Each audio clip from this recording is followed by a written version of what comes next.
Ok. em, lo que vamos a revisar el día de hoy entonces es una lectura, considero yo, muy sencilla de la doctora Guadalupe Mantey.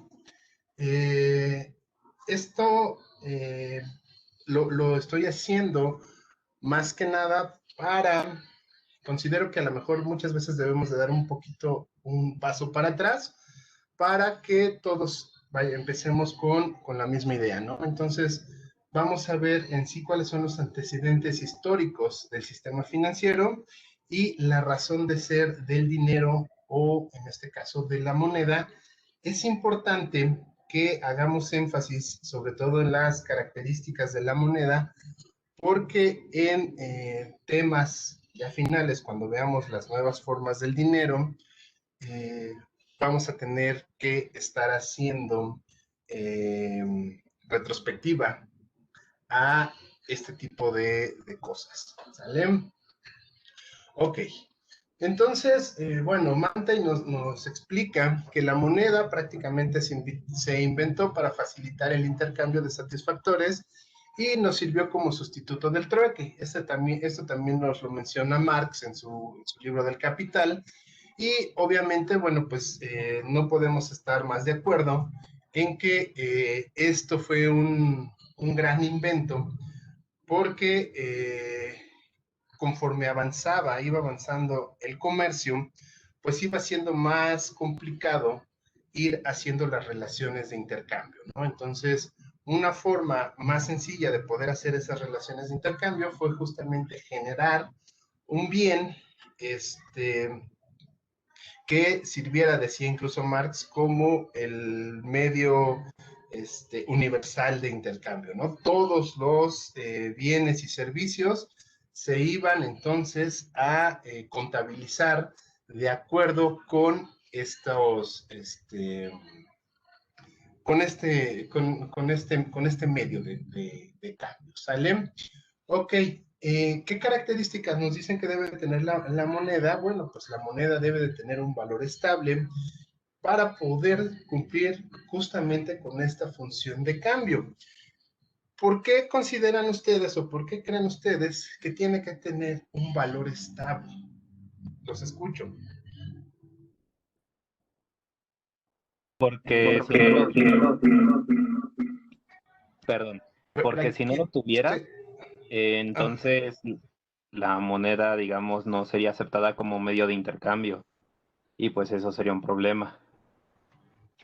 Profesor, ok, como que, ajá, sí. yo siento que sería más que nada porque si el valor de esta moneda fuera fluctuando mucho, pues no sabría realmente cuánto debes de dar por cierta cantidad de dinero. Ok, Este, a ver, así, como escucho. hablábamos de que la moneda para que sea aceptada como medio de intercambio debe tener confianza, si esta fluctuara, los individuos no tendrían la confianza de emplearla o de aceptarla, entonces no serviría como forma de medio de... Ok, ¿alguien ¿Puedo más? hablar, profesor? Sí, adelante. Bueno, es que en la lectura mencionaba que em, la moneda, o en este caso el bien que se utilizara como el metal precioso, debía tener una oferta poco elástica, porque eso le iba a dar estabilidad. Entonces es como comentan mis compañeros, si este bien o pues sí, el material que se instrumenta para el medio de cambio como la moneda, fuera más volátil en cuestión de sus fluctuaciones de cambio, pues daría mayor inestabilidad al comercio, ¿no? Entonces no habría tanta confianza en implementarla como medio de cambio. Ok, ¿alguien más?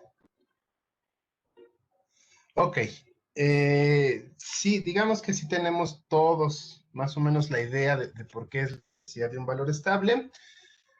Haciéndolo de manera muy, muy, muy sencilla y más bien enriqueciendo lo que acaban de mencionar ahorita sus compañeros, pues efectivamente nosotros necesitamos que exista algo que, que no cambie ante cualquier adversidad. O sea, ¿qué quiere decir? A lo mejor en México, pues ya, y en los países en vías de desarrollo no está tan claro, pero, por ejemplo, hablemos de Estados Unidos. O sea, una persona de Estados Unidos sabe que si hoy quiere comprar un PlayStation, bueno, desconozco cuánto está el precio, pero vamos a decir que esté en $500, sabe que hoy va a costar $500 y es muy probable que de aquí a diciembre siga costando esos $500. ¿Por qué? Porque sabe que su moneda es una moneda fuerte, que no pierde valor y ese bien siempre va a costar eso. Ya después, a lo mejor el año que entra, habrá ofertas, etcétera, etcétera, ¿no? Pero en un término general, sabe que ese bien siempre va a costar lo mismo, por lo menos durante ese año. Les digo que en México no nos aplica tanto porque, bueno, pues vamos teniendo problemas de inflación y de tipo de cambio, ¿no? Que vamos a ver más adelante cómo nos va afectando a nosotros como países en vías de desarrollo. Entonces, bueno, si nosotros logramos tener un bien que no cambie su precio, entonces va a ser más fácil que todos los demás bienes y servicios puedan cotizarse o puedan intercambiarse por el valor de esa moneda. No sé si queda claro, si queda entendido. Digo, yo puse un PlayStation, pero puede ser un carro, puede ser una coca, puede ser comida, etcétera, etcétera, ¿sale? En cambio, si por ejemplo supusiéramos que en vez de usar una moneda utilizáramos café, ahí sí tenemos problemas de variabilidad. ¿Por qué? Bueno, pues porque el café, a final de cuentas, al ser una planta o provenir de una planta, pues es un bien que muchas veces puede hacerse perecedero, ¿no? Y desaparecer.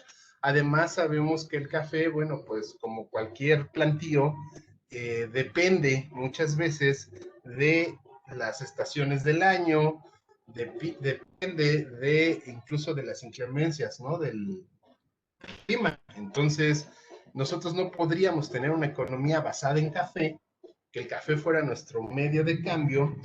Sí habrá días donde cuando sea cosecha, pues hay mucho café y entonces su valor es más barato, y cuando son, por ejemplo, heladas, que no hay café, pues su valor sería obviamente más caro, ¿no? La moneda tiene entonces que tratar, o el dinero en general tiene que tratar de mantener ese valor. ¿Sale? Ya por ahí comentaba su compañera que se buscaba que también fuera una oferta controlada, etcétera, etcétera, que vamos a ver más adelante. ¿Dudas? ¿Vamos bien? Ok. Sí, profe, todo bien. Todo bien. Entonces nos dicen que obviamente desde el inicio de que ya empezamos a hablar de dinero, se han utilizado distintos materiales, ¿no?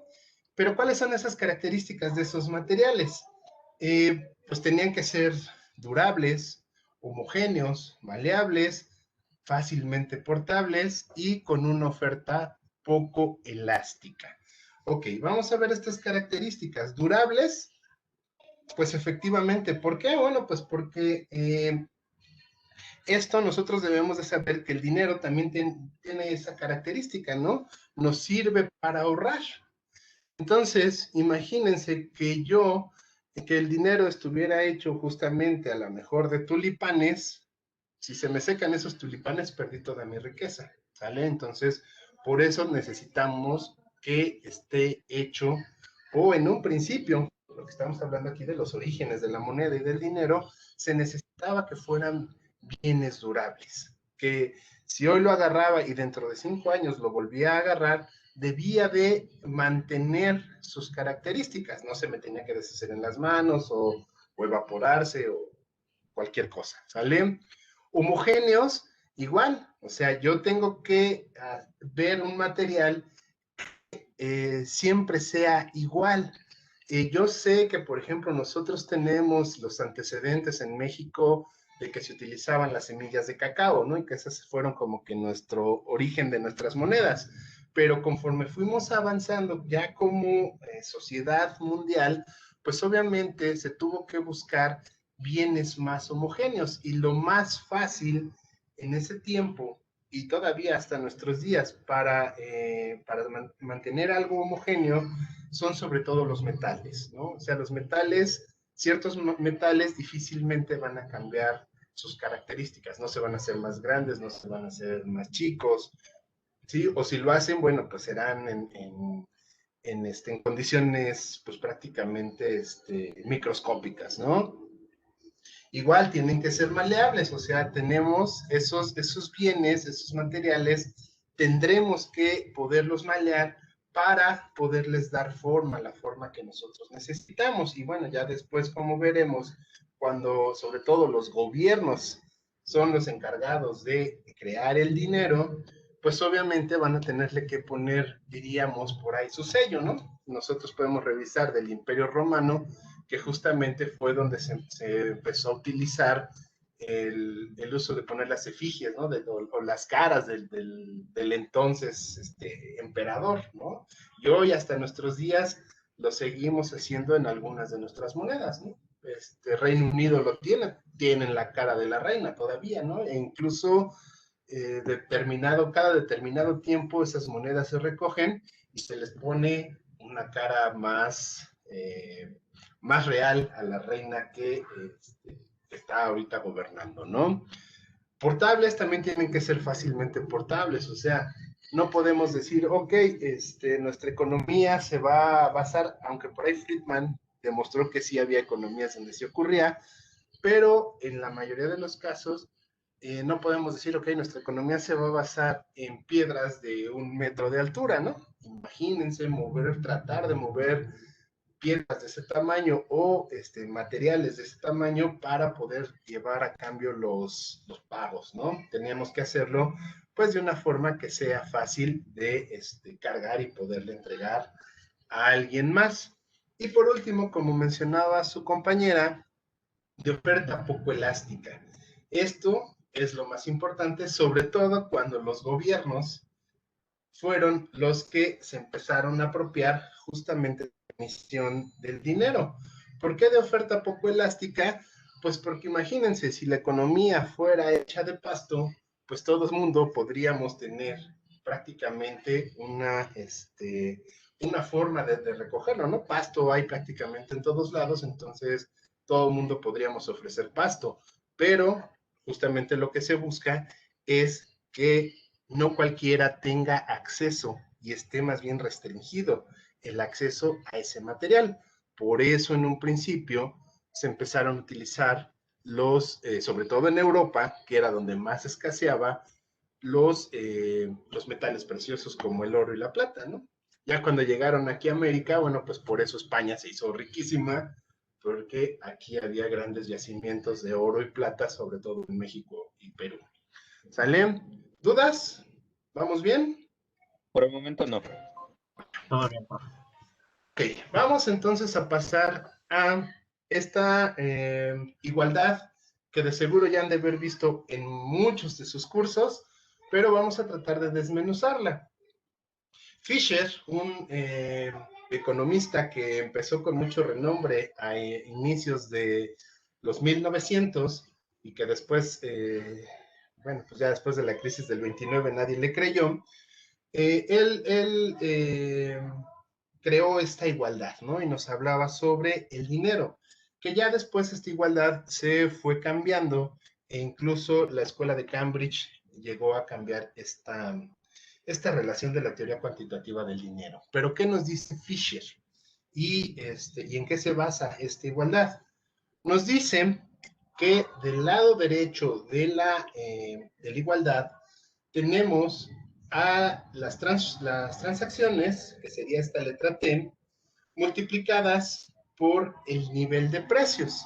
¿Qué quiere decir? Estamos hablando entonces nosotros del mercado real, del mercado de bienes y servicios. Quiere decir que todas las economías tienen N cantidad de transacciones que podemos medir a lo mejor de forma anual, ¿no? Entonces, estamos comprando y vendiendo zapatos, estamos comprando y vendiendo ropa, estamos comprando y vendiendo servicios, etcétera, etcétera. Y todo eso en su conjunto tiene un valor, el cual podríamos decir que todo ese movimiento que se dio podría ser de 1,000 pesos. El valor de todo la actividad económica de un año sería de 1,000 pesos.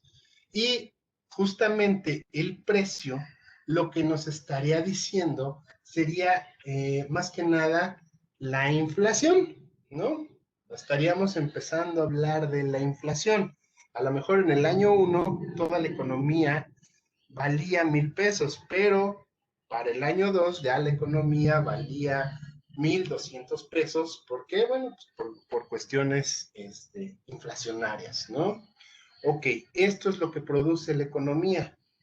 Del lado izquierdo, entonces, vamos a necesitar lo que sería el mercado financiero. Y más específico, el mercado de dinero. ¿Qué es esto? Nos está diciendo, ok, para que esta economía funcione y se lleven a cabo todas estas transacciones que tienen este valor, tú necesitas emitir dinero. ¿Y cuánto dinero vas a emitir? ¿A poco si tu economía fue de 1,000 pesos, vas a tener que emitir dinero por 1,000 pesos? No, lo que decía Fisher, lo que dice Fisher es, obviamente, nosotros tenemos que, o el encargado de emitir el dinero, tiene que emitir el dinero suficiente que va a pasar de mano en mano a fin de que todas las actividades económicas se lleven de manera armónica, ¿no? Que exista el dinero suficiente para llevar a cabo las actividades, pero debemos de cuidar que no haya un exceso de dinero, porque entonces si hay un exceso de dinero, la gente tiene más dinero para comprar y lo que vamos a empezar a generar es inflación. Cuando haya más dinero del que se necesita en una economía, generamos inflación porque la gente le va a sobrar el dinero y entonces va a querer comprar más, ¿no? Eso es lo que sucede. Y entonces esa masa monetaria, por ejemplo, vamos a decir que a lo mejor si una economía se maneja con 1,000 pesos, a lo mejor yo solamente voy a tener que crear billetes y monedas por un total de 100 pesos. Quiere decir que esos 100 pesos van a estar pasando de mano en mano y se van a estar multiplicando por 10, que sería justamente la velocidad. ¿Salen? ¿Tenemos dudas con esta igualdad de que nos plantea Fisher? No. No, todo No, bien. sencilla, ¿no? Ok, entonces, bueno, este era el planteamiento de Fisher. Hoy en día, así funcionan, más o menos, bueno, ahora ya con modelos más avanzados, pero en teoría así funcionan los bancos centrales, ¿no? Que son los encargados, por lo menos en el papel, de crear dinero. Ya después de esta fórmula, o esta igualdad más bien, se fue actualizando porque descubrieron que era muy difícil llevar la contabilidad del volumen de transacciones y se decidió cambiar por el ingreso, que no es otra cosa que ya multiplicado por el precio, pues el Producto Interno Bruto, ¿no? Entonces, bueno, se supone que así funciona y la gente de Cambridge, sobre todo Marshall y Keynes, pues lo que hicieron fue despejar M y esta V la convirtieron en K, que sería el multiplicador y es la inversa de V. Pero bueno, eso ya, yo creo que ya está de más explicado. Ok. ¿De qué va a depender entonces el valor de la moneda? Bueno, pues va a depender de la cantidad que se acuñe. ¿Por qué? Bueno, pues porque como se mencionaba anteriormente, si tenemos una oferta controlada, entonces, si el bien es escaso y nosotros controlamos ese bien, nosotros hablando como si fuéramos la autoridad monetaria, pues entre menos moneda haya circulando, podríamos suponer que mayor es su valor de acuerdo con las libres fuerzas del mercado, ¿no? A menor oferta, pues entonces los precios se incrementan, los precios de ese bien, que en este caso sería el dinero, se incrementan. Si nosotros emitimos muchas monedas, bueno, pues nuestro precio entonces va a bajar, el precio de nuestra moneda tendría que bajar porque quiere decir que hay muchas monedas en circulación. Ok, ¿de qué va a depender también el valor de la moneda? Pues justamente del volumen de bienes y servicios que se produzcan para el intercambio. ¿Cómo podemos comprobar esto? Pues a partir justamente de esta igualdad. Quiere decir que si sube T, pues entonces, y todo lo demás, bueno, los precios se mantienen constantes y la velocidad, de acuerdo con la teoría, también se mantiene constante, entonces la moneda tendría que crecer o por lo menos aumentar su precio si es que la dejamos constante en cuanto a cantidad. ¿Sale? ¿Y de qué otra cosa va a depender el valor de la moneda? Pues de la velocidad con que la moneda circule en las transacciones. Quiere decir entonces que a mayor velocidad, entonces menos monedas se deberían de requerir. Si tenemos más monedas o si tenemos muchas monedas y además la velocidad es muy rápida, eso va a hacer que el precio de la moneda o el valor real de la moneda disminuya. ¿Sale? Ok. Bueno, vamos a ver entonces que posteriormente empezaron a existir sustitutos del dinero. Primero, se empezó a dejar aquellas monedas que tenían un valor intrínseco, ya sea en oro o en plata, y empezaron a crearse las letras de cambio y los depósitos bancarios transferibles. ¿Qué quiere decir esto?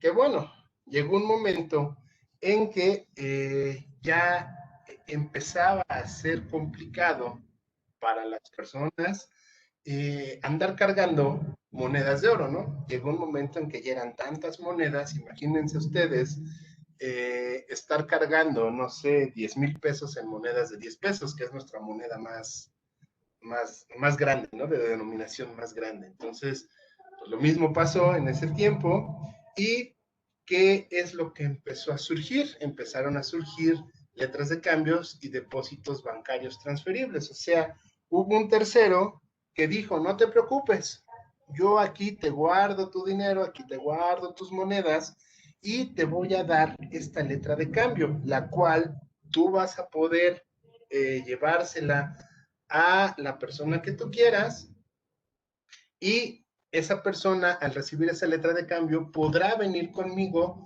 a recoger las monedas y el dinero que le corresponde, ¿sí? ¿Qué sucedió? Ahora sí que vamos a viajar al pasado y recordemos, sobre todo, por ejemplo, en el caso de Venecia, que es donde, bueno, sobre todo en toda Italia, ¿no? En todo lo que se conoce como la península itálica, pero en específico en Venecia, donde llegaban, pues prácticamente todos los mercantes, ¿no? Y imagínense que llegaba el mercante con todo el oro que había conseguido de su venta, por lo que en ese tiempo era todo el mundo, y pues no iba a estar cargando todo su dinero en los navíos, ¿no? Necesitaba que alguien le guardara su dinero. Y bueno, pues veremos ahorita más adelante quiénes eran esas personas que guardaban el dinero, los famosos cambistas. Pero, ¿qué hacían?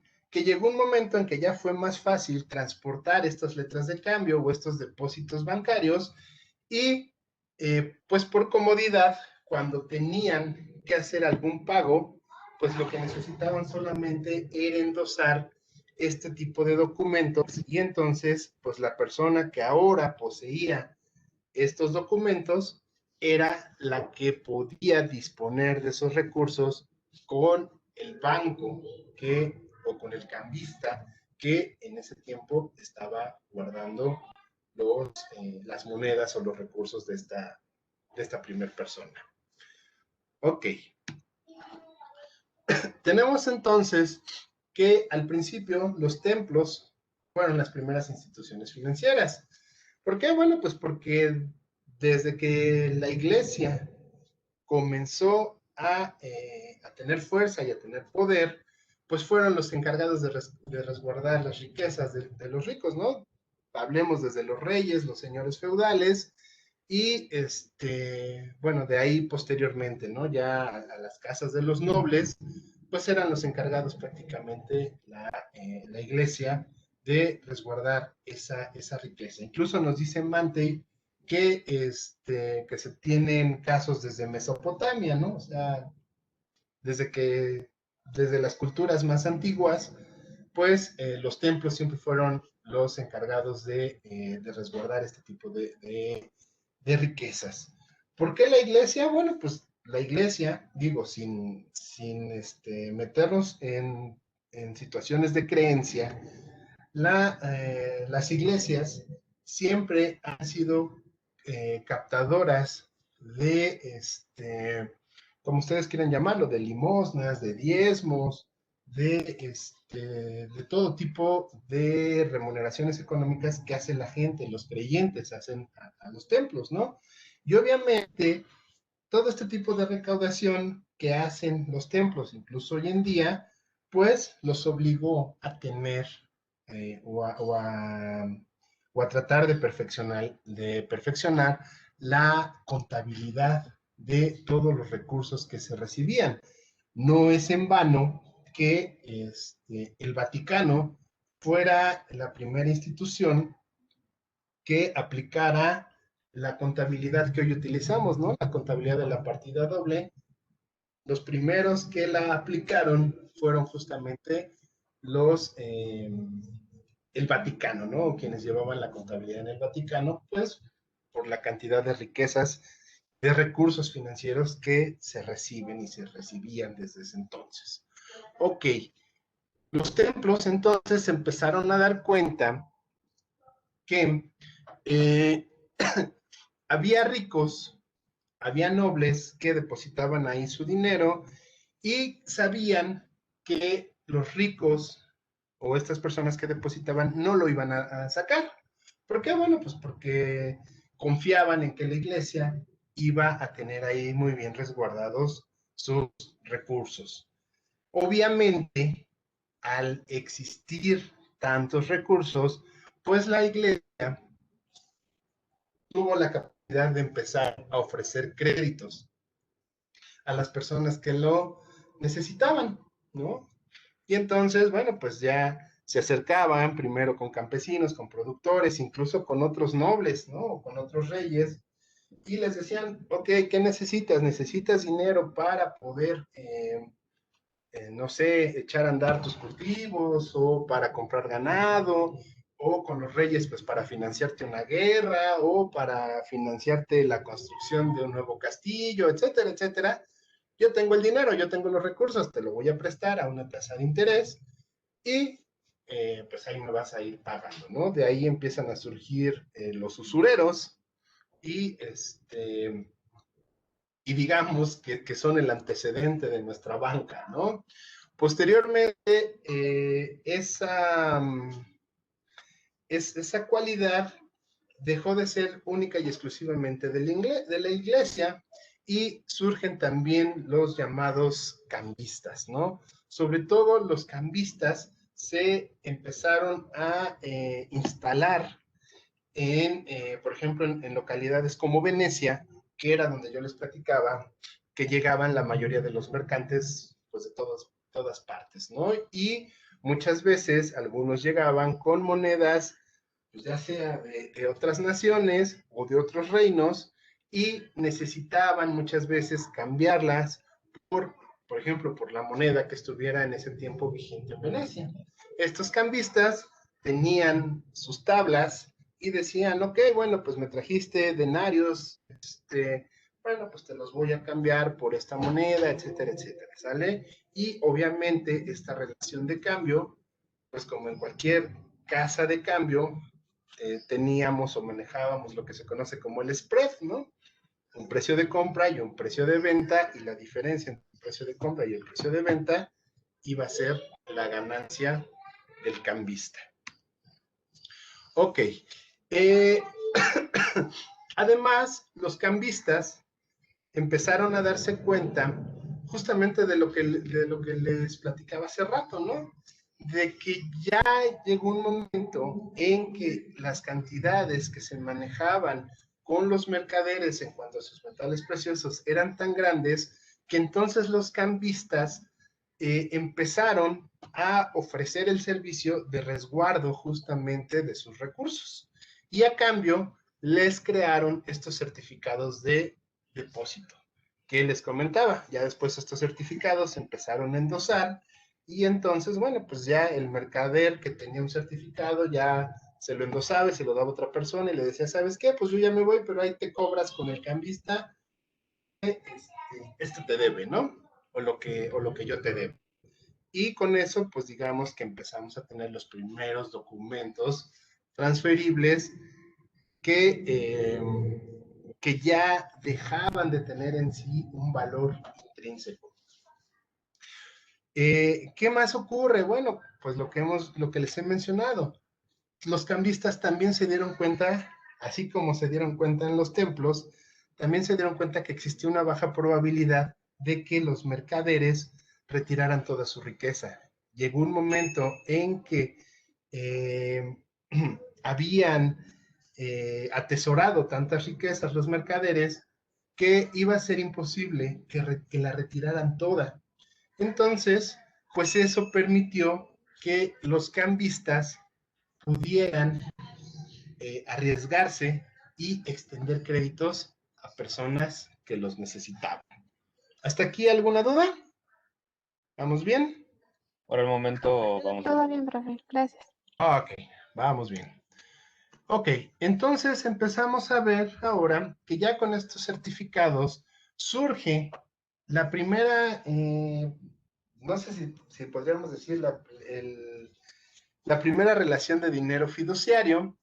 ¿Y por qué? Bueno, pues porque este medio de pago ya no tenía en sí un valor intrínseco y eso se debía a lo que hablábamos la clase pasada y empezamos a hablar hoy, a la confianza que se tiene en quien lo emite. ¿Sale? O sea, se empezaron a crear estos certificados de depósito y entonces la gente empezó a dejar de desconfiar en que el cambista, por ejemplo, en ese tiempo, no tuviera realmente los recursos, ¿no? Tú confías en que el cambista está guardando y atesorando muy bien tus recursos y entonces dices, ok, pues yo a cambio de que él me los guarde y ya con este papelito que trae su firma, trae su nombre, y además yo lo conozco porque es mi amigo, pues entonces este papelito vale, ¿no? Y cuando empieza a crear esa confianza, se empieza a generar toda una sociedad de confianza y se crea el dinero fiduciario, que si lo pasamos a los días de hoy, pues es lo que ocurre, ¿no? Con los billetes y monedas, y justamente esa era una de las preguntas que les hacía la sesión pasada. ¿Qué sucedía con el dinero fiduciario? ¿Cuánto vale un peso? Bueno, pues nos estamos dando cuenta que es una economía basada en la confianza. Ok, vamos a ver qué más sigue. Ok, empieza entonces la evolución de la banca, pero tenemos un problema. Ya para el siglo XVI, cuando los cambistas se dedicaron a estar extendiendo créditos que no eran con su dinero, que era con el dinero de los demás, entonces empezó a crearse lo que se conoció como la bancarrota, ¿no? Bueno, por ahí nos platican la historia de que los bancos, se les llamaba bancos porque eran personas que se sentaban en unos bancos a hacer los cambios y cuando estas personas empezaron a quedarse sin recursos para poderle pagar a aquellos que se lo solicitaban, rompían su banca y de ahí viene la palabra de bancarrota, ¿sí? Pero la idea es entonces que se generó un exceso de créditos. Los cambistas llegó un momento donde perdieron la percepción de la cantidad de créditos que estaban otorgando y llegó un momento en el que el dueño de la riqueza solicitaba su riqueza y resultó que ya no había riqueza. ¿Por qué? Porque ya estaba repartida entre una cantidad muy grande de personas y sobre todo muchos de ellos se empezaron a volver morosos. Ese fue un gran problema, ¿no? No se midió el riesgo, siempre confiaron en que a la persona a la que se le prestaba el dinero iba a tener la capacidad de devolverlo. Y cuando eso no ocurrió, se empezó a generar, digamos que la primera crisis financiera de la historia. Estamos hablando del siglo XVI. ¿Sí? En ese momento, bueno, pues tenemos un gran colapso. ¿Qué sucede? Que entonces es el Estado el que tiene que entrar a tratar de darle solución a esta situación. Y es el Estado quien empieza a tomar poco a poco las riendas del mercado financiero y empieza a emitir valores negociables. ¿Qué son esos valores negociables? Empieza a financiar su deuda. Empieza a decir, ok, yo necesito construir un camino, pero no tengo los recursos, entonces yo necesito que alguien me preste ahorita, o muchos me presten ahorita, para que yo pueda hacer el camino. Y ya conforme yo vaya juntando los impuestos requeridos, pues les iré pagando a todos aquellos que me prestaron con con una tasa de interés, sobre todo al final del vencimiento. Digamos que es el origen de los bonos. ¿Vale? Otra cosa que sucede, las empresas empiezan a crecer y las empresas se empiezan a dar cuenta que ya cada vez es más difícil crear una empresa individual o empresas familiares por la cantidad de recursos que se requieren para poder funcionar. Se empiezan entonces a crear las primeras sociedades de acciones y a partir de eso se crea la bolsa de valores, que no tiene otra intención más que buscar inversionistas que ayuden a estas nuevas empresas que se están creando, pero las ayuden de forma corresponsable. O sea, te hago socio y entonces entre tú y yo absorbemos los derechos y las obligaciones de la empresa y asumimos las utilidades y las pérdidas que tenga la empresa. Esto, además, hay que añadirle el factor histórico, que ya se había descubierto América a finales del siglo anterior, que sería en el siglo XV, y empezó toda la colonización de América. Entonces, obviamente, esas grandes expediciones requerían pues grandes empresas, ¿no? Y se empiezan a crear grandes compañías por acciones con la intención de explorar y colonizar el continente que acababan de descubrir los europeos. Ok. ¿Qué fue consecuencia de todo esto, de todos estos hechos que sucedieron? Bueno, pues primero, si ya los bancos particulares quebraron, se perdió la confianza en los particulares y en los cambistas, pues entonces alguien tiene que asumir esa responsabilidad y es el Estado quien empieza a crear los bancos públicos y tratan de darle seguridad al depositario, ¿no? Y entonces dice el Estado, bueno, pues yo sí tengo los recursos, yo sí puedo crear los bancos, vimos que los bancos funcionan, pero entonces ahora yo debo de tener el control de los bancos. ¿Sale? Igual, el propio gobierno empieza a crear sus bonos de deuda pública, que es lo que les mencionaba hace rato, sobre todo para financiar, pues, infraestructura de ese tiempo, ¿no? Caminos, presas, muelles, etcétera, etcétera. Las empresas, por su parte, tanto estatales como particulares, necesitan crecer y eso los obliga a tener que crear sociedades por acciones, a tener que compartir las ganancias y el riesgo con alguien más, porque por sí solo es prácticamente imposible. Y obviamente, pues ante la creación de sociedades por acciones, es necesario que exista un lugar donde estas sociedades por acciones puedan colocar sus acciones a la vista del público para que cualquier persona que tenga las características se pueda volver accionista de una o de varias empresas. Posteriormente, ya en el siglo XVIII, ya vuelven a surgir los bancos privados. Ya pasaron prácticamente 300 años desde que quebraron, 200, 300 años de que quebraron. Las generaciones ya no se acuerdan mucho de qué es lo que sucedió. De hecho, pues a los que les tocó ya habían muerto, ¿no? Y vuelven a surgir los bancos privados. ¿Y qué característica tienen los bancos privados? Que empiezan a aceptar depósitos de particulares y emiten a cambio los primeros billetes. Además de que empiezan a descontar letras de cambio. ¿Qué quiere decir esto? Hoy podemos decir que una actividad parecida a este descuento de letras de cambio, descuento de certificados, es lo que se conoce como el factoraje. ¿Saben qué es eso? No. No. No. Ok.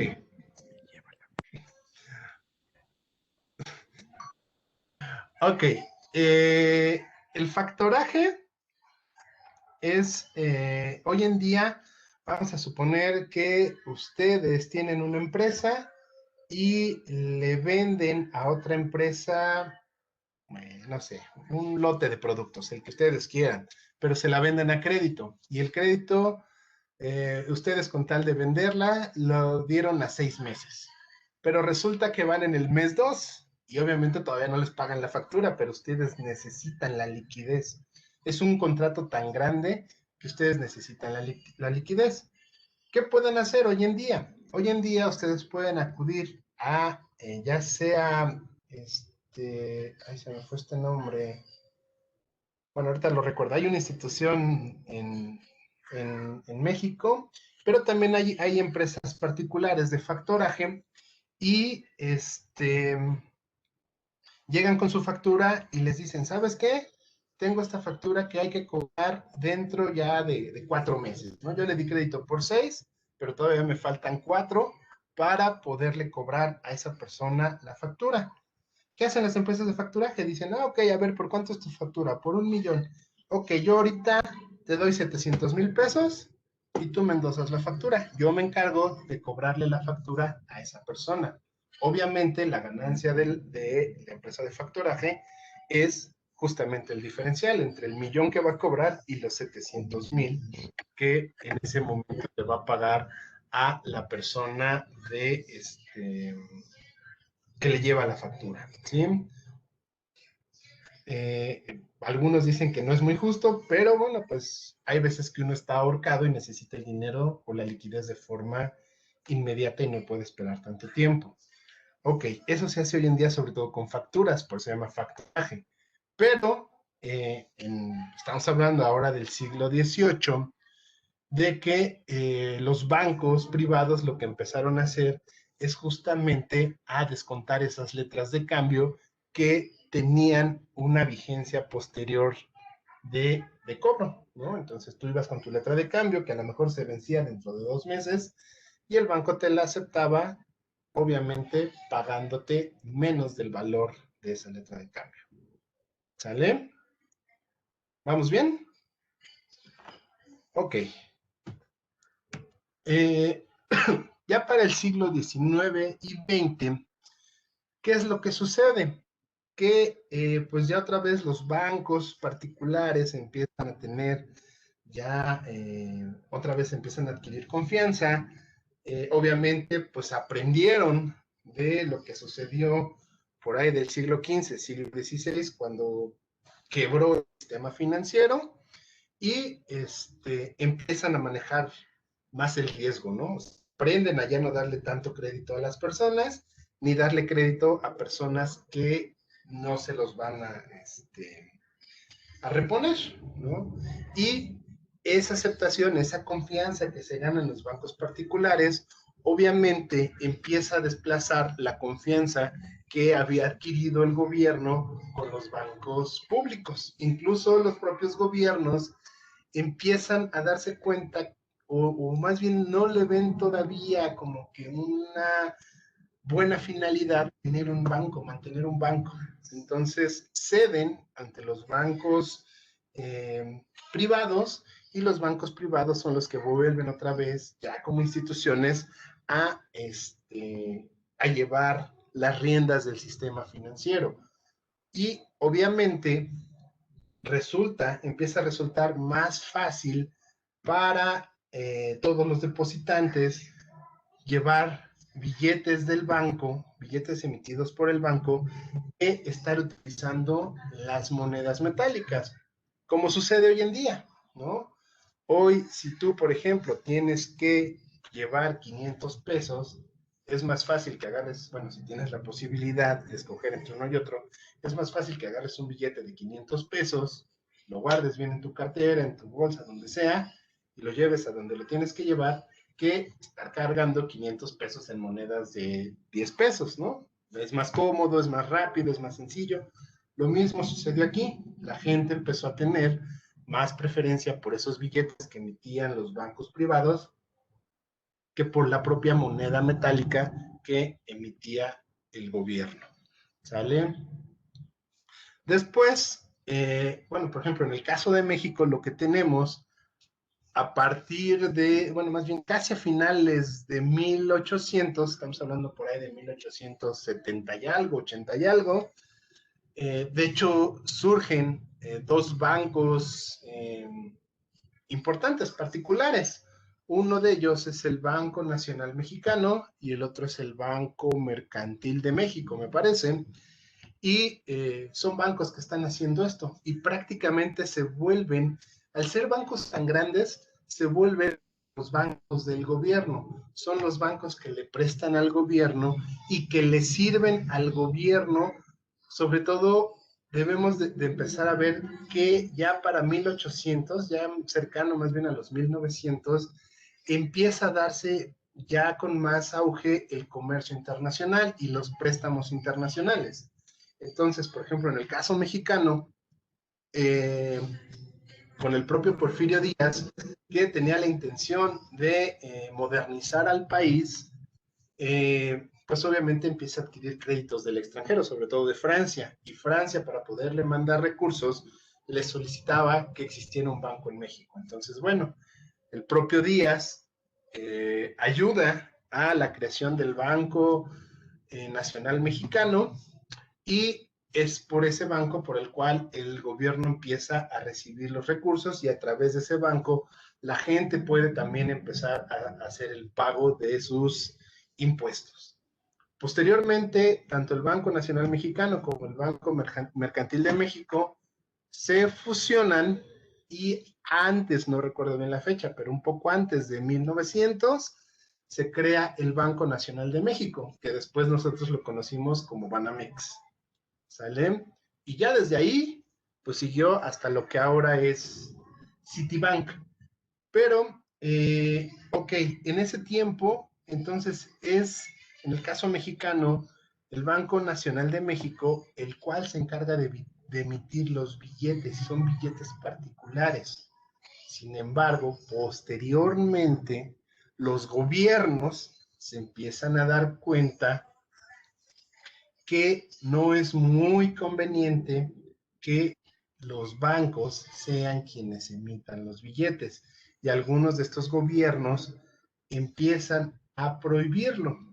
Y los propios bancos también se dan cuenta que no, ya deja de ser tan conveniente crear billetes por cierta denominación, y los sustituyen por los cheques. Saben que es más fácil darle a una persona una chequera y que esa persona ponga, ok, este cheque valdrá por 10,950 pesos con 35 centavos, ¿sale? Y ya con eso se evitan estar emitiendo tantos billetes. Ya un cheque ya puedes poner la cantidad exacta de lo que tú vas a transferirle a otra persona. ¿Dudas?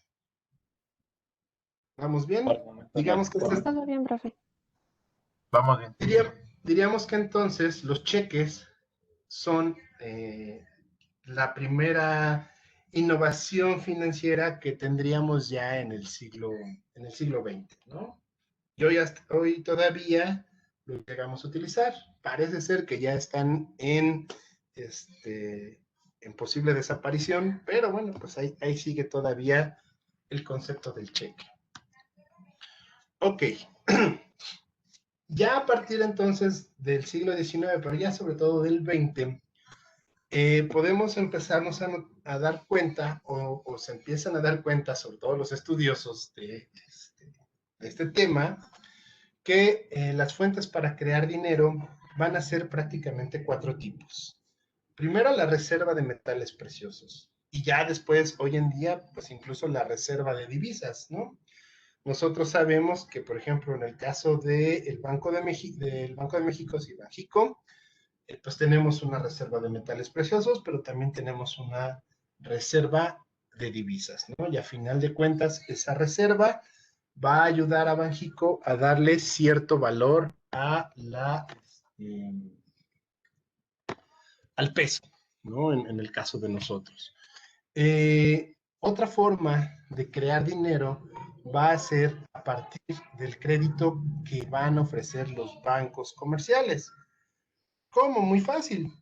Hoy en día tú puedes, bueno, ahora con la situación de pandemia ya quitaron esos módulos, ¿no? Pero todavía hace 2 años o 3 años que éramos libres y felices, podíamos ir a los centros comerciales, a un Walmart incluso, y había personas en los stands, ¿no? Y te decían, ¿quiere una tarjeta de crédito? Le damos la tarjeta de Inbursa, le damos la tarjeta de Bancomer, le damos, ¿qué necesita? Nada más deme su IFE y en este momento le doy la tarjeta. Una tarjeta de 5,000 pesos, pero era una tarjeta a final de cuentas, ¿no? ¿Qué sucede? Tú en ese momento no tienes dinero y si bien no es tu dinero, el banco te está dando un medio de pago que tiene 5,000 pesos dentro, por decirlo de alguna manera, ¿no? Al final de cuentas está dando un plástico, pero ese plástico se registra pues en las cajas, en los cajeros, y te dice que tiene 5,000 pesos. Entonces estaríamos diciendo que los bancos, a partir, por ejemplo, de las tarjetas de crédito, están creando dinero, ¿sí? Igual, si tú, por ejemplo, quieres comprar una casa o quieres adquirir un carro, bueno, no te van a dar una tarjeta de crédito, pero sí te pueden emitir un crédito. Te están dando dinero que tú antes no tenías. Entonces podemos asegurar que esa es otra fuente de creación de dinero. ¿De qué otra forma se crea dinero? Pues a través de la deuda, ¿no? Sobre todo la deuda del gobierno. El gobierno financia mucha de sus proyectos a partir de la deuda, ¿no? Y bueno, pues ahí tenemos el caso de los aeropuertos, ¿no? Primero tuvimos el proyecto de Texcoco, luego no nos gustó y entonces, bueno, pues que ahora que el de Santa Lucía, ¿no? ¿Y qué hace el gobierno? Pues emite deuda. Emite deuda, se endeuda con la gente, emite bonos y esos bonos están, ¿cómo se podría decir? Esperando a pagarse después de cierto tiempo, ¿no? El Tren Maya y la refinería y bueno, toda la infraestructura que se va creando se puede ir financiando a través de deuda pública. Y obviamente, pues otra forma de creación de dinero serían los títulos que emiten los propios privados, o sea, también los privados tienen la capacidad de emitir deuda. Ustedes, por ejemplo, si acuden a un banco, probablemente, y quieren hacer una inversión, quieren invertir dinero, probablemente les ofrezcan lo que se conoce como papel comercial. Y justamente es deuda, son bonos que emiten, pues, empresas grandes, como podría ser Nissan, como podría ser Ford, como podría ser Coca-Cola, para financiar sus proyectos. ¿Sale? Entonces, prácticamente esas serían las 4 fuentes que hoy en día existen para la creación de dinero. Ya empieza a haber una quinta, pero eso lo vamos a ver muchísimo más adelante en el curso. Ok. Esta situación, este nuevo sistema financiero que se crea ya se empieza a consolidar bien en el siglo XX y continúa en el siglo XXI, es que se establece ya un sistema de tasas de riesgo. Y entonces, la tasa de riesgo va a depender de qué tan riesgoso es invertir en algo. Y aquí quiere decir entonces que va a existir una tasa de interés de activos sin riesgo. Esa tasa de interés de activos sin riesgo sería, por ejemplo, cuando ustedes van al banco, abren una cuenta de ahorro y el banco les ofrece pagarles una tasa por mantener su dinero ahí. Hay bancos que ya no lo hacen, ¿no? Ya eso ya también se lo quitaron. Pero todavía por ahí llega a haber bancos que dicen, ok, si tú me dejas aquí tu dinero, yo te voy a pagar una tasa, que realmente la tasa es una grosería, ¿no? Te están pagando una tasa del 0.5% anual, etcétera, etcétera, ¿no? Entonces, realmente nunca ves ganancia, pero bueno. ¿Qué característica tiene? Que esa tasa libre de riesgo o de bajo riesgo, pues a final de cuentas, tú vas a tener la seguridad de que al final de que se cumple el plazo, tú vas a recibir la tasa que se acordó. ¿Por qué? Bueno, pues por la confianza que existe en esa institución. E incluso, bueno, ya viéndolo de manera más global, nosotros podríamos hablar que ya en un sistema financiero, las tasas de interés de activos sin riesgo serían aquellas que tienen que ver con valores gubernamentales. En el caso de México, la tasa de menor riesgo es la que se ofrece por los CETES, los certificados de tesorería que emite el gobierno federal. ¿Y por qué es una tasa de muy bajo riesgo? Porque pues solamente esperaríamos que el gobierno tuviera que declararse en bancarrota para que no nos pagaran esa tasa acordada por CETES. Que, bueno, pues ya eso sería un caso muy extremo, ¿no? Ya que un gobierno llegara a la bancarrota, pues ya prácticamente estaríamos hablando de que no existe un gobierno. Y si nosotros lo analizamos ya de manera global, la única que se considera la tasa 100% libre de riesgo sería la tasa que ofrece los bonos del Tesoro en Estados Unidos, ¿sí? Ahí sí ya es una tasa que se considera libre de riesgo. ¿Por qué? Bueno, pues porque a final de cuentas es un país que se considera estable, es un país industrializado, es un país que difícilmente va a quebrar, es un país que tiene prácticamente el control, pues, de todo el sistema financiero en el mundo, ¿no? Entonces, obviamente, un instrumento que emita su gobierno será un activo sin riesgo.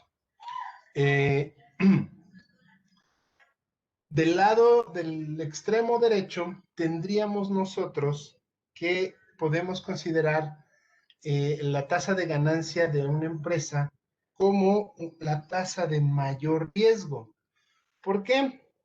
Porque obviamente cuando alguien emprende, cuando alguien hace su empresa, buscará siempre tener una tasa de ganancia, pero siempre existe el riesgo de que el negocio no prospere, ¿no? Entonces, por ejemplo, si ustedes tuvieran la capacidad y el dinero de invertir y les dijeran, ok, tienen 1 millón de pesos para invertir, pueden invertir en Amazon o pueden invertir en tacos Don Chuchito. ¿Dónde invertirían ustedes esa cantidad de dinero? Pues en Amazon. En Amazon. Ujú. Te irías a Amazon, ¿no? ¿Por qué? Pues porque representa menos riesgo. O sea, tú no conoces ni dónde está Taquerías Don Chuchito, ni sabes a qué es. A lo mejor si eres vecino, ya vives en la zona, dices, bueno, pues sí, ya me di cuenta que es una franquicia, ¿no? Y que sí les va muy bien y que venden muy bien. Ah, bueno, pues sí. O es mi cuate, es mi amigo. Pero, pues si no lo conocen, todos conocemos Amazon, ¿no? Por lo menos hemos oído de Amazon y por lo menos sabemos que este señor Jeff Bezos, pues es el más rico del mundo, ¿no? Entonces suponemos que su empresa tiene grandes, grandes ganancias, pero aún así Amazon representa un riesgo, siempre está un riesgo de que Amazon pudiera quebrar o pudiera bajar su tasa de ganancia, ¿no? Por ejemplo, es lo que le acaba de pasar a Elon Musk, el millonario dueño de Tesla, acaba de perder muchísimo de todo, bueno, acaba de perder todo lo que había ganado de enero a la fecha por su inversión en bitcoins, ¿no? Entonces, pues todos los que invirtieron en Tesla, obviamente están compartiendo esa pérdida junto con Elon Musk, ¿no? Podríamos decir entonces que las empresas representan, o las tasas de ganancia de las empresas representan uno de los mayores riesgos. Por eso las tasas que ofrecen deben de ser tasas muy grandes. O sea, ¿qué quiere decir? Que si ustedes quisieran invertir en Amazon, a lo mejor a Amazon le estarían exigiendo una tasa de ganancia anual del 20%. Pero si no conocieran y quisieran invertir en Taquerías Don Chuchito, pues a lo mejor a Don Chuchito le tendrían que exigir una tasa aún mayor. ¿Por qué? Pues porque representa un riesgo más grande para ustedes, ¿no? A lo mejor le tendrían que decir, bueno, pues sí te presto, pero yo necesitaría una tasa de ganancia del 30, del 40 o del 50%, porque no sé cómo te va a ir y está en juego mi dinero, ¿no? Ahí empieza a generarse entonces una relación riesgo-tasa de interés. Entre mayor es el riesgo, mayor tiene que ser la tasa esperada o la tasa pagada, como lo quieran ustedes ver. Y podríamos decir que en medio entre aquellos activos sin riesgo y aquellos activos riesgosos, como podrían ser los de una empresa, se encuentra la tasa de dividendos. ¿Qué es la tasa de dividendos? La tasa de dividendos es lo que esperan ganar los accionistas al invertir en una empresa. ¿Qué quiere decir? Vamos a decir entonces que si ustedes crearan una empresa, crearan su negocio, ustedes esperarían que la empresa tuviera ganancias a lo mejor del 20%. Pero si quisieran que alguien más entrara a invertir a su empresa, ustedes les tendrían que ofrecer obviamente una tasa menor a la tasa de ganancia general de toda la empresa. Si ustedes esperan ganar el 20%, entonces a lo mejor tendrían que ofrecer una tasa del 10% a alguien que buscara entrar a invertir con ustedes. Y esa tasa de dividendos, que esta persona que solamente estaría metiendo su dinero a cambio de recibir una ganancia, asumiendo un riesgo, porque también si la empresa no gana, pues no hay dividendos. Pero esta tasa de todos modos debería de ser lo suficientemente atractiva en comparación con una tasa de un activo sin riesgo. ¿Qué quiere decir? Si lo vemos de izquierda a derecha, nosotros podemos tomar entonces la tasa de interés de activos sin riesgos como una tasa de referencia, como una tasa sobre la cual las demás tasas se van a establecer. Por ejemplo, los CETES. No sé al día de hoy en qué tasa está ofreciendo CETES, pero debe de ser una tasa entre el 3.5 y el 4% anual. Quiere decir que si yo no quiero ningún riesgo y lo invierto en CETES, ese instrumento al año me estaría pagando, vamos a dejarlo en el 4%. Si yo quisiera un poco más de riesgo, yo quisiera entrar como accionista de una empresa, tendría que, como accionista, no preferencial. Eso espero que ya lo vean algún día en finanzas corporativas. Más bien como accionista preferencial, más bien, no ordinario. Quiere decir que son estos accionistas que meten su dinero a la empresa, pero no pueden tomar decisiones. ¿Vale? Entonces, ok, si yo no quiero ese instrumento sin riesgo y quiero ganar un poco más, puedo adquirir acciones preferentes de una empresa y yo esperaría a lo mejor ganar un 10%. Ya 10% fue más que el 4% que me ofrecen CETES. ¿Estoy asumiendo un riesgo? Sí. Y ¿qué sucedería? Que a lo mejor yo quiero arriesgar un poco más y entonces tengo dos opciones. Tengo la opción de crear mi propia empresa o ya volverme un socio accionista de una empresa en la toma de decisiones, donde además adquiero las responsabilidades y las obligaciones de la empresa. ¿Sí? Pero yo esperaría entonces una tasa aún mayor. A lo mejor ahí sí yo esperaría una tasa del 20% o una tasa del 30%. ¿Quedó claro este sistema de tasas de riesgo? Sí, Sí, profesor. queda claro. Sí, Ok. gracias. Bueno, pasemos entonces a lo que se conoce, ya, hay que apurarnos, como el valor capitalizado de utilidades. Nos dice Mantei que vamos a tener que hacer el cálculo, ¿no? Lo que ella llama B1 sería el valor capitalizado de las utilidades cuando uno pretende crear su propia empresa. Y nos dice que ese B1 va a ser igual a las utilidades futuras, o sea, lo que yo espero ganar de utilidades futuras entre la tasa de ganancia que yo tengo contabilizada a ganar. ¿Sale? Ese resultado que me dé esta división, podríamos decir nosotros que es prácticamente el valor de mi empresa. ¿Cuánto valdría mi empresa al final del año?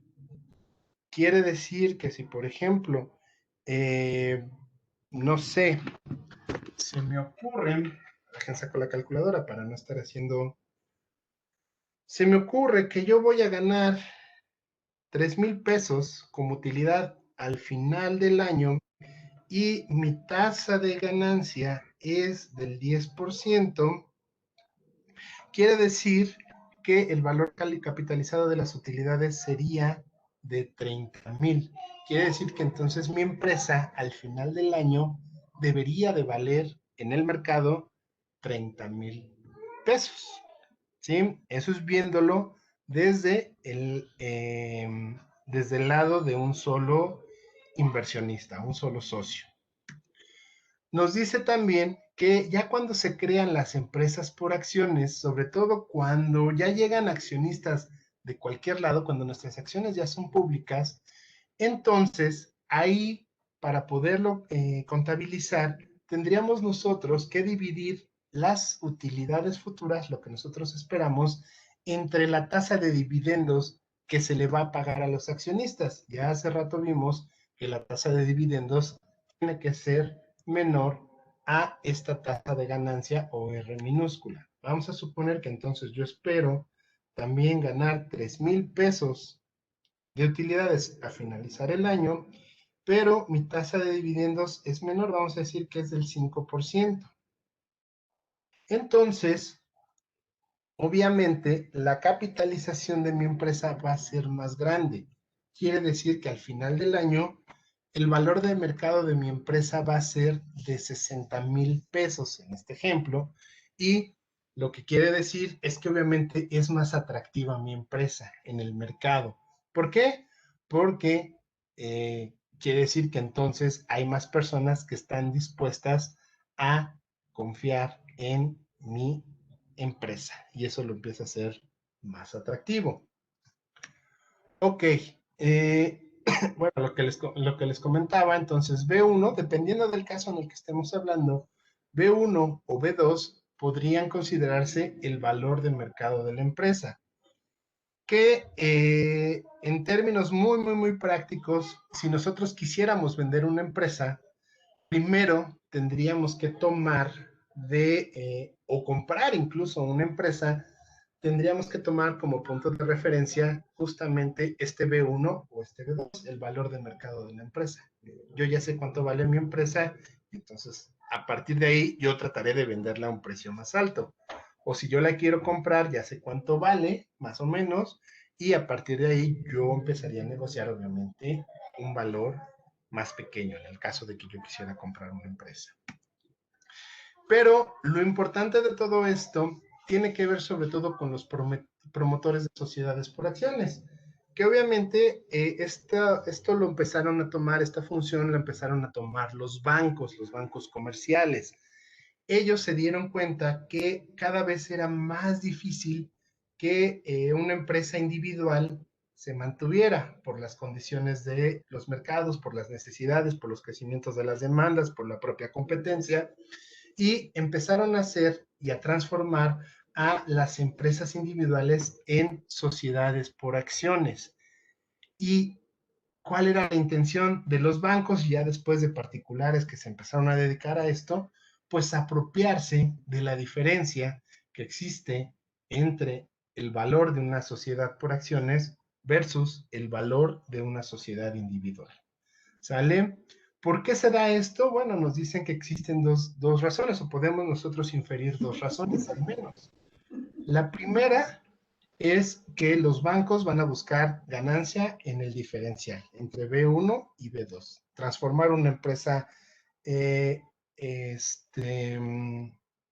individual a una empresa por sociedad y buscar una ganancia que esté entre ese diferencial. ¿Sale? Ahí va a tratar de negociar tanto con los compradores como con el dueño original de la empresa de llevarte alguna ganancia en ese diferencial. O bien, en el caso B, que eso también lo hicieron los bancos, y eso también, bueno, ya después lo empezó a adoptar Slim en México, fue adquirir una empresa individual afectada. Cuando los bancos se dieron cuenta de que las empresas individuales estaban mal, lo que les ofrecieron no fue darles ya crédito, fue decirle, ok, te compro tu empresa a precio de mercado, está muy gastada, entonces te la compro a un precio de mercado muy bajo, y ya que yo la adquiero, la empiezo a vender a mis clientes que tienen recursos como una sociedad en acciones, y eso me genera a mí mayores ganancias. ¿Qué hora son? Ya son 11:30. Bueno, vamos a dejar aquí la siguiente reunión. Comenzamos, faltan todavía como 3 láminas de esta lectura. Y les envío hoy las lecturas para la siguiente semana. Voy a dejar de grabar.